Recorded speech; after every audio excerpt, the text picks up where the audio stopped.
Few people know that it is precisely in the places where people spend the last days of their lives that the most incredible and even shocking phenomena occur.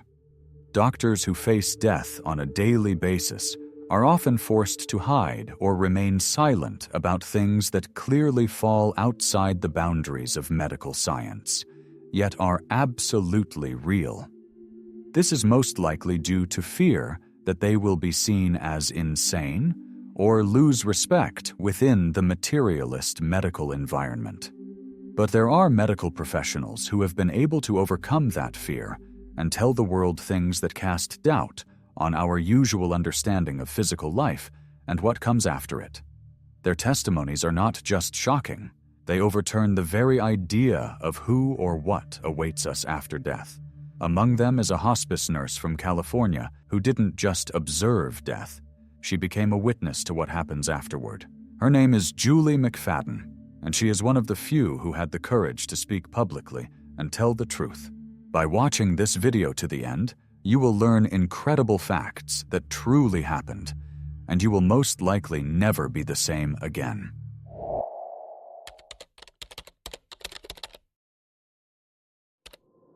Julie McFadden, a California hospice nurse, didn't always work in end-of-life care. For over a decade, she thrived in the high-stakes world of the ICU, where every move was guided by data, medication doses, machine settings, diagnostics, all ruled by strict protocols. In that intense environment, the mission was clear: keep patients alive at all costs.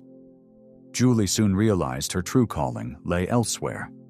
She left the ICU to work in hospice care, drawn to a path where she could help people find peace in their final days. The shift was like stepping into a new world. Gone was the frantic pace of the ICU. Instead, there was calm, connection, and care. Julie's focus turned to comfort, ensuring people could face the end with dignity, warmth, and compassion. Back then, Julie had never considered herself a spiritual person. She wasn't religious and probably didn't believe in anything supernatural. Her world was built on science, logic, and evidence-based medicine. But what she encountered soon after shook the very foundation of what she believed. It began almost immediately. The patients, who were in an adequate condition, thinking clearly and not heavily medicated, started talking to people no one else could see. They spoke the names, often of long-deceased loved ones, or speak as if they were having a full-fledged conversation with someone invisible, not from our world. Julie has heard patients say that they see their mother, their brother, or someone they haven't spoken to in decades. Some would look toward a corner of the room and smile, their eyes fixed on something or someone not visible to anyone else. At first, Julie kept these strange experiences to herself. They didn't fit her ICU-trained medical mindset, and she worried colleagues would judge or misunderstand her. Yet these events kept happening. Not once or twice, but consistently, across patients of all ages, backgrounds, and diagnoses. The pattern became impossible to ignore. Julie also noticed something even more striking. Many patients seemed to sense their own death approaching, long before any medical signs appeared. They calmly said things like, "I feel it's coming soon," or quietly prepared themselves emotionally. Compared to the sudden deaths she witnessed in the ICU, this gentle, intuitive readiness amazed her. Gradually, she understood that these moments weren't just coincidence.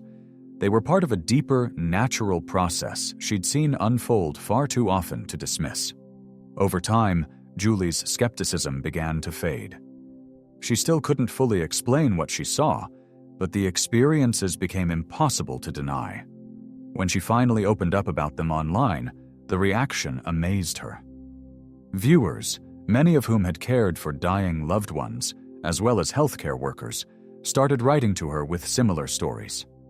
Their messages echoed her own observations, confirming her suspicion. These end-of-life phenomena were far from rare.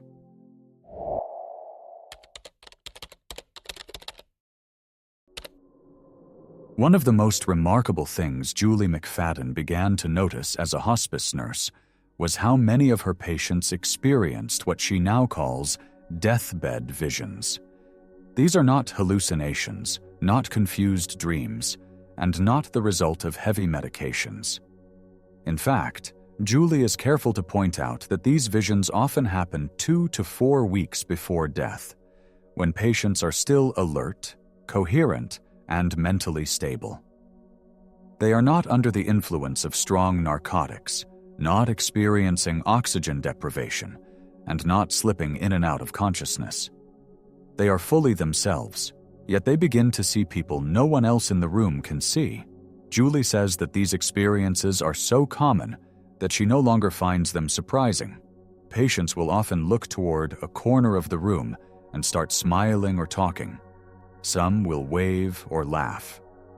When asked who they're speaking to, they frequently name deceased loved ones. Parents, spouses, siblings, even children or pets who passed long ago. And it's not vague or non-specific. Many are able to clearly identify who they're seeing. These visions seem to bring a profound sense of calm and joy. There's no fear, no panic, just peace. In one video, Julie shares a story of a woman in hospice who, while lying in bed, suddenly began having a lively conversation with someone who wasn't physically present. She was smiling, responding to questions, and clearly delighted by the interaction. Everyone in the room saw only an empty space. But the woman was fully convinced she was speaking with her loved ones. Moments like this happen regularly, according to Julie. Not just once or twice, but again and again over the years. In one case, Julie described how a man told his wife that he was seeing Jesus. According to her, this wasn't unusual. Patients often report seeing religious figures or loved ones before death, and what they see often aligns with their personal beliefs. Julie noted that the man mentioned this shortly before he passed away. One night, Julie was caring for a woman who, by all medical standards, was about to die. Her breathing was slow and shallow. She wasn't responding to anyone, and her body was shutting down. Julie had already told the family to prepare for her death that night. But then something unexpected happened. As Julie sat nearby, she suddenly had a vivid inner vision. She saw a tall, powerful figure standing at the woman's bedside. It wasn't frightening. It felt calm, strong, and peaceful. Julie describes it as an angelic presence. What happened next shocked everyone. The woman who was supposed to pass away woke up the next morning, asked for breakfast, and went on to live another 3 months. Julie says she's never seen anything like it. Julie does not claim to know exactly why these visions occur, but since she has seen them in so many patients without any obvious medical explanation, she believes these are real experiences worth sharing.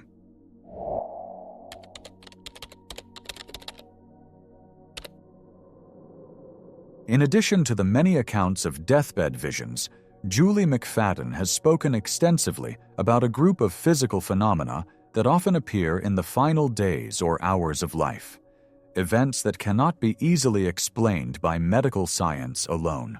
These are not visions or stories patients recount. These are observable, repeatable bodily actions that suggest something profound may be occurring during the dying process. One of the most striking behaviors she describes is the death stare. It happens when a patient, who may have been responsive just moments before, suddenly becomes still and begins to stare intently into a fixed point in the room. Their gaze doesn't shift, they don't respond to voices or touch, but the look on their face is often peaceful, even joyful. Julie emphasizes that this is different from what typically happens as the body shuts down.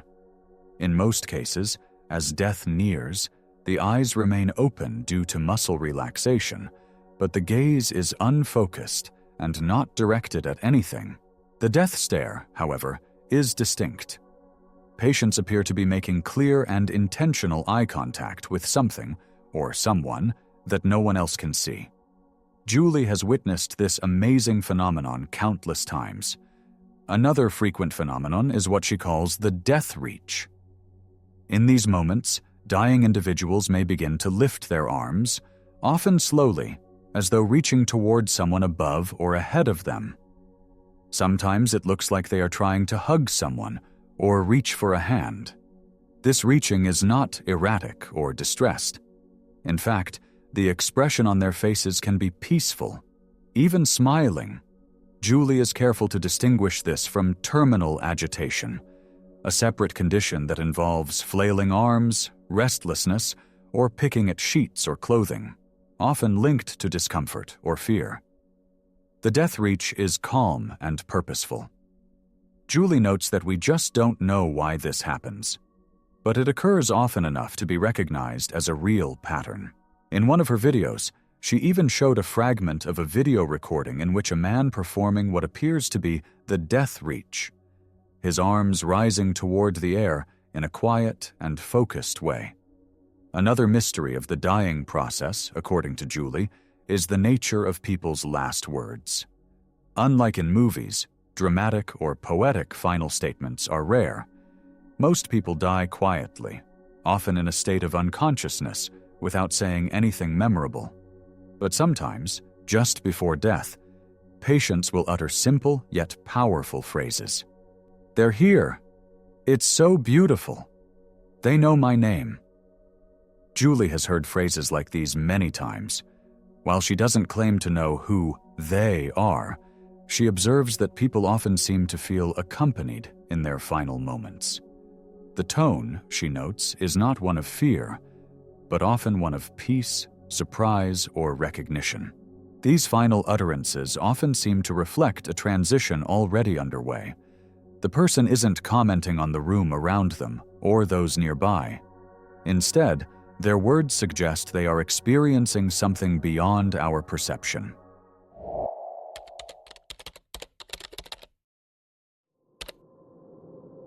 Among all the extraordinary experiences Julie McFadden has encountered in her work as a hospice nurse, one stands apart for its deeply personal and transformative nature. It is something she refers to as a shared death experience, an event where a living person appears to connect with the moment of someone else's death while remaining fully conscious. This happened with a patient named Randy. He had lived a difficult life, socially isolated, struggling with mental health issues, and in declining physical condition.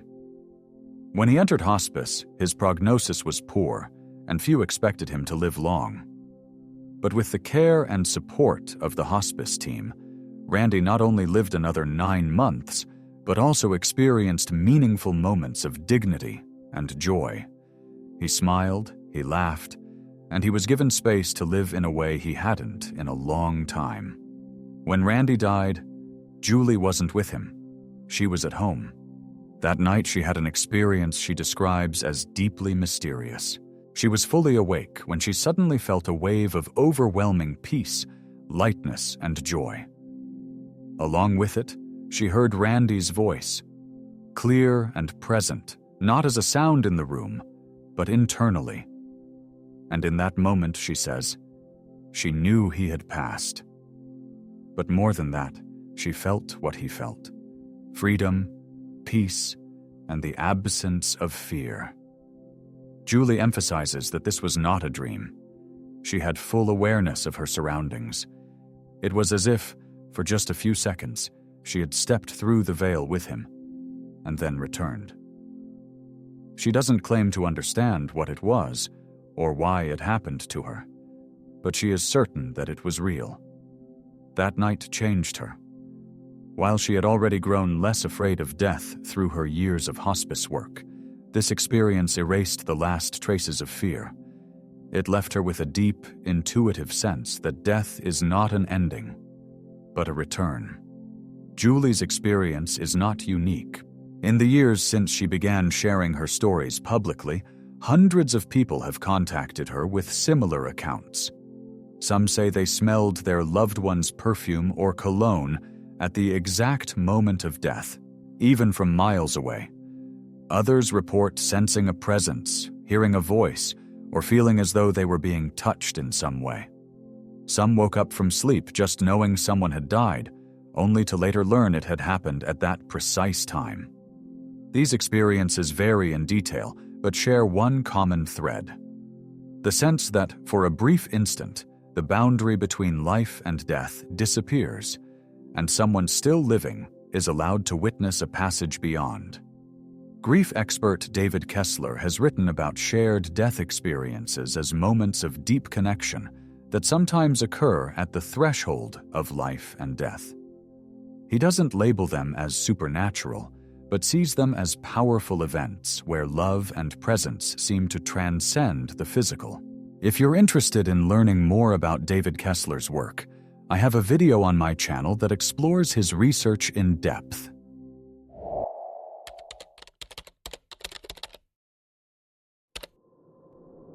One of the most frequent questions Julie McFadden receives from her followers is this: do the dead try to reach out to us?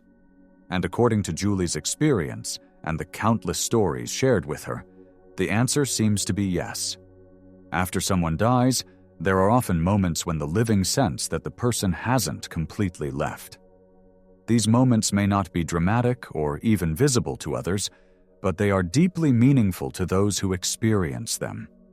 Julie explains that these signs often come in the form of synchronicities, strange coincidences that feel too precise to be random. A song suddenly plays on the radio at just the right time, carrying a lyric that feels like a message. A specific number or date reappears in unexpected places. Sometimes it's a certain object or scent that seems to show up exactly when a person is thinking of their loved one. While these moments could be dismissed as chance, the emotional impact they carry makes people pause. Dreams are another way people report receiving signs. Many followers have written to Julie describing dreams in which a deceased loved one appears, not in a vague or abstract way, but vividly, with presence and clear words. In these dreams, the departed often offer comfort, reassurance, or simple gestures of love. Some say it felt more real than a normal dream. Animals also seem to play a role in these stories. Julie shares that many people notice birds or butterflies showing up at specific moments. For example, there are cases when hummingbirds flew up to the window just at the moment when someone was thinking about their lost parent. And in some cases, the symbolism is deeply personal. One story in particular stood out to Julie. A woman had made a pact with her dying mother. If she was ever going to send a sign from the other side, she would do it in the form of ducks. That had never been a common symbol between them before. It was chosen almost randomly. But shortly after her mother's passing, a duck and her ducklings appeared right outside the woman's office. She had worked there for years and had never seen anything like it. The moment was so specific and unlikely that it left a lasting impression. Julie also highlights other common types of signs, including distinct smells. People report catching a whiff of perfume, cigar smoke, or laundry soap that they strongly associate with the person who passed, even when no source is nearby. Others mention sudden flickering lights, phones ringing without a caller, or TVs turning on by themselves.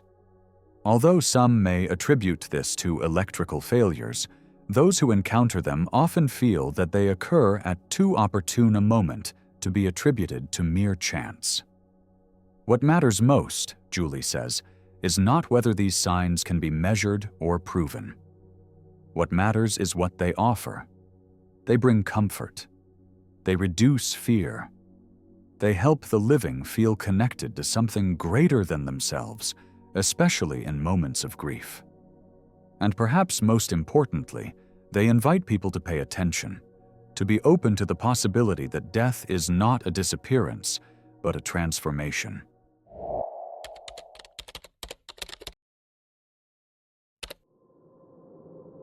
Julie McFadden is far from alone in what she's witnessed at the bedside of the dying. Her revelations have resonated with millions, not just because of how she tells them, but because they echo a larger, consistent pattern observed by other professionals who've spent decades working in end-of-life care.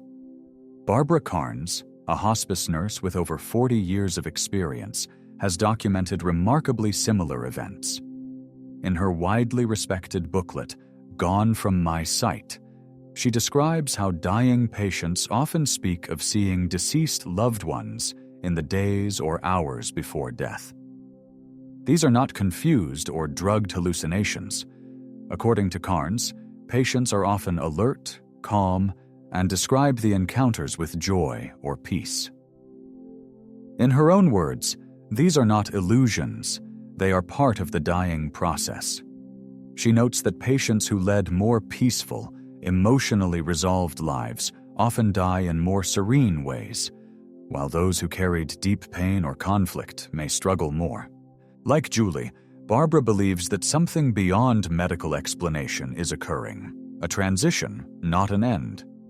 This perspective is reinforced by the work of Dr. Elisabeth Kübler-Ross, considered the founder of modern thanatology.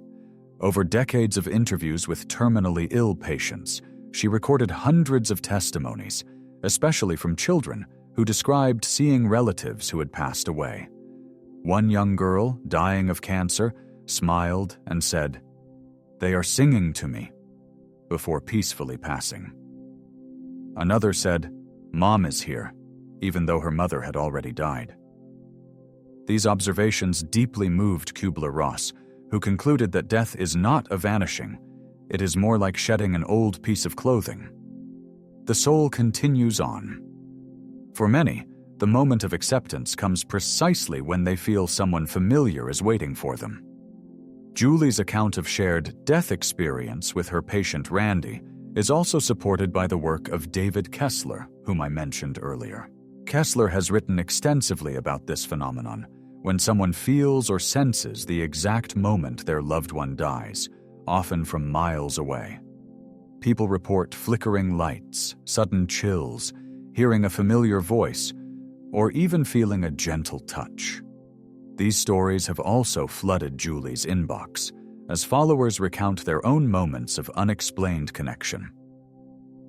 Kessler doesn't frame these experiences as paranormal, but rather as part of a natural, meaningful process of saying goodbye.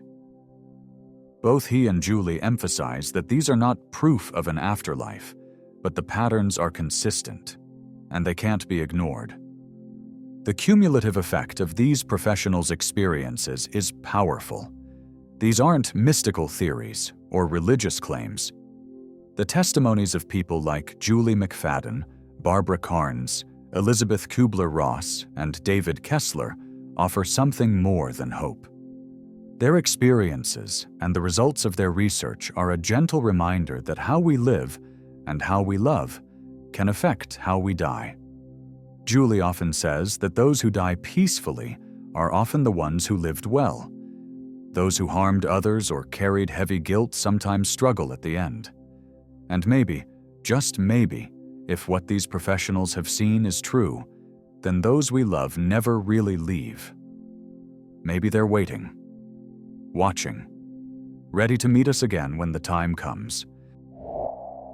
Dear friends, do you believe in life after death? Maybe you've had an experience that seemed to confirm it? Share it in the comments. If you enjoyed this video, please give it a like. It would mean a lot to me, as I put a lot of effort into making it interesting and meaningful. Thank you for watching, and see you again soon.